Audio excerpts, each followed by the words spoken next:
बड़े बुजुर्ग कह गए हैं कि अधूरा सच झूठ से ज्यादा खतरनाक होता है। ये अधूरा सच दिखाने का ही आरोप है कश्मीर फाइल नाम की फिल्म पर। अपने रिलीज से लेकर अब तक इस फिल्म के इर्द गिर्द अनेकों विवादों ने जन्म लिया। इस देश में रिलीज के समय इस फिल्म को नफरत फैलाने वाली, भावनाओं को भड़काने वाली फिल्म कहा गया था।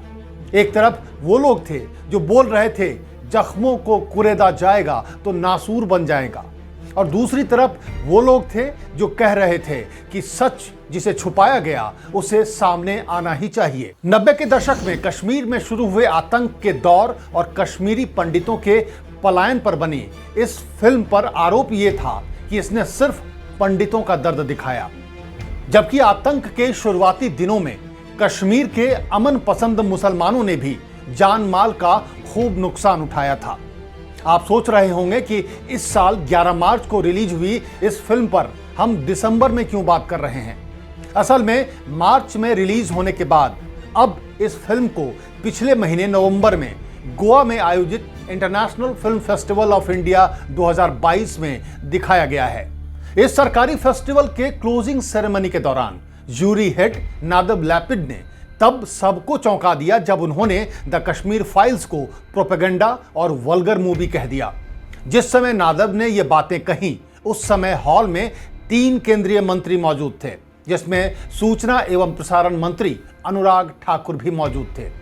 ज्यूरी जज नादब लैपिड ने कहा, हम सब द कश्मीर फाइल्स फिल्म से परेशान और हैरान हैं। ये हमें एक दुष्प्रचार वाली और भद्दी फिल्म की तरह लगी जो इतने प्रतिष्ठित फिल्म समारोह के एक कलात्मक और प्रतिस्पर्धी खंड के लिए अनुपयुक्त। नादब ने तो फिल्म पर आलोचनात्मक चर्चा की बात की थी, लेकिन आलोचक फिल्म की जगह पर उन्हीं पर हमलावर हो गए। पक्ष विपक्ष में बटा भारतीय समाज भी एक बार फिर फिल्म को लेकर गुस्से में लाल पीला हो गया। नादब लैपिड के बयान पर कांग्रेस की social media chairperson Supriya Shrinate ने ट्वीट कर कहा, पीएम मोदी, उनकी सरकार, बीजेपी, आरडब्ल्यू इकोसिस्टम ने द कश्मीर फाइल्स को जमकर बढ़ावा दिया। यह film international film festival of India द्वारा भी अस्वीकार कर दी गई। ज्यूरी हेड नादब लैपिड ने इसे प्रोपेगेंडा फैलाने वाली और अश्लील फिल्म बताया है। उन्होंने फिल्म फेस्टिवल के लिए भी इस फिल्म को अनुपयुक्त बताया। दूसरी तरफ कट्टर हिंदुत्व के समर्थक माने जाने वाले कश्मीरी पंडित और फिल्म निर्देशक अशोक पंडित से जब पत्रकार ने इस विवाद पर सवाल पूछा तो उन्होंने गुस्से में कहा कि अगर मेरे हाथ में पिस्टल होती तो मैं उसे गोली मार देता। बाकी लोग जो ज्यूरी में थे वो क्या कर रहे थे स्टेज पर, बाकी लोगों ने क्या किया उस वक्त। कमजोरी तो हमारी ही है, हम सब सुनने के लिए तैयार हो जाते हैं। इस बीच इजराइल सरकार ने भी नादब लैपिड के बयान से अपना पल्ला झाड़ लिया। मुंबई में इजराइल के महावाणिज्य दूत कोब्बी शोशानी ने लैपिड के इस बयान पर कड़ी आपत्ति जताते हुए कहा कि इस फिल्म को लेकर मेरी राय उनसे अलग है। उन्होंने कहा, जहां तक नादब लैपिड का सवाल है, हम उनके बयान को कतई स्वीकार नहीं करते। मैं पर्सनली इसे स्वीकार नहीं करता। इजराइल के राजदूत नाओर गिलोन, जो फिल्म फेस्टिवल में गोवा उनके साथ थे, वो खुद भी नादब के बयान को स्वीकार नहीं करते। लैपिड का बयान उनकी अपनी निजी राय थी। वो कह सकते हैं कि ये ज्यूरी की राय है जो ठीक है, मगर इसका इजराइल से कोई लेना देना नहीं है। वहीं ज्यूरी के एक सदस्य सुदीप्तो सेन ने भी नादब के कमेंट को निजी राय बता दिया। इस बीच इजरायली फिल्म मेकर नादब लैपिड ने नेट को दिए इंटरव्यू में साफ किया कि मुझे इस बात का पता था कि ये एक ऐसी घटना थी जो देश के साथ जुड़ी हुई है। इस तरह का बयान देना मेरे लिए आसान नहीं था। मैं ऐसी जगह से नाता रखता हूं जहां के लोग खुद ऐसी समस्या से जूझ रहे हैं। ऐसा करने से पहले मैं आशंकित और बेचैन था। इस तरह की फिल्म ने डिस्टर्ब किया। इन मुद्दों पर कोई बात नहीं करना चाहता, इसलिए मुझे ही खड़ा होना पड़ा और मैंने ऐसा किया। मेरे भाषण के बाद समारोह में मौजूद लोगों ने मुझे धन्यवाद भी दिया। इस बीच फिल्म के राइटर डायरेक्टर विवेक अग्निहोत्री और एक्टर अनुपम खेर और पल्लवी जोशी सहित द कश्मीर फाइल्स की टीम ने नादब की उनकी बयान के लिए कड़ी निंदा की है। राइटर डायरेक्टर विवेक अग्निहोत्री ने तो यहाँ तक कहा कि अगर कोई एक डायलॉग या सीन को झूठा साबित कर दे तो वो फिल्म बनाना ही छोड़ देंगे। विवाद बढ़ता देख इजरायली फिल्म मेकर ने माफी मांग ली है। नादब ने कहा कि उनका मकसद लोगों या उनके रिलेटिव्स का अपमान करना कभी नहीं था। मैं पूरी तरह से माफी मांगता हूं। उन्होंने यह भी कहा कि उन्होंने पूरी ज्यूरी की ओर से यह बात की थी। नादब ने यह भी कहा कि उनका कमेंट सिर्फ उनका नहीं था, बल्कि उनके साथी ज्यूरिस्ट के विचारों को भी रिप्रेजेंट करता था। नादब के माफी मांग लेने के बाद विवाद तो यहां पर खत्म माना जाना चाहिए था, लेकिन ऐसा नहीं हुआ। इजरायली फिल्म मेकर की टिप्पणी को अर्बन नक्सल और जाने किन किन तथा कथित देशद्रोही गुटों से जोड़कर देखा जाने लगा।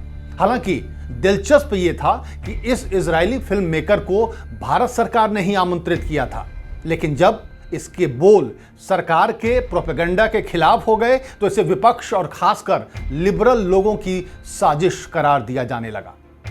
हालांकि मार्च से लेकर दिसंबर तक ऐसे कई मौके आए जब खुद कश्मीर से इस फिल्म के खिलाफ आवाज उठी। फिल्म के रिलीज के बाद घाटी में कश्मीरी पंडितों और प्रवासी मजदूरों पर टारगेट किलिंग की घटनाएं अचानक बढ़ गईं। कई पंडित परिवार जो 90 के दशक के आतंकवाद के बाद भी घाटी में जी रहे थे, वो भी पलायन के लिए मजबूर हो गए। उस वक्त कई लोगों ने फिल्म के निर्देशक विवेक अग्निहोत्री से फिल्म से कमाए 300 करोड़ रुपए से इन परिवारों की मदद में इस्तेमाल करने की मांग की थी। हालांकि अपनी कमाई को किसी से बांटना या ना बांटना ये किसी भी पेशेवर आदमी का हक है। इसलिए इस बात पर कि अग्निहोत्री ने द कश्मीर फाइल्स की कमाई कश्मीरी पंडितों में नहीं बांटी, इस मुद्दे पर आलोचना करना ठीक नहीं है। यह विवेक अग्निहोत्री का निजी मामला है, लेकिन इसी तरह एक फिल्म को देश के सम्मान से जोड़ देना भी गलत है। उसकी आलोचना को देशद्रोह की तरह पेश करना भी उतना ही गलत है। वैसे विवेक अग्निहोत्री सबसे ज्यादा इस बात से नाराज थे कि फिल्म को प्रोपेगेंडा बताया गया, लेकिन क्या प्रधानमंत्री से लेकर केंद्रीय मंत्रियों ने जिस तरह इस फिल्म का प्रचार किया वो प्रोपेगेंडा नहीं है? नेताओं ने फिल्म के टिकट खरीदकर लोगों में बांटे थे। बीजेपी शासित राज्यों में टैक्स फ्री कर दिया गया था।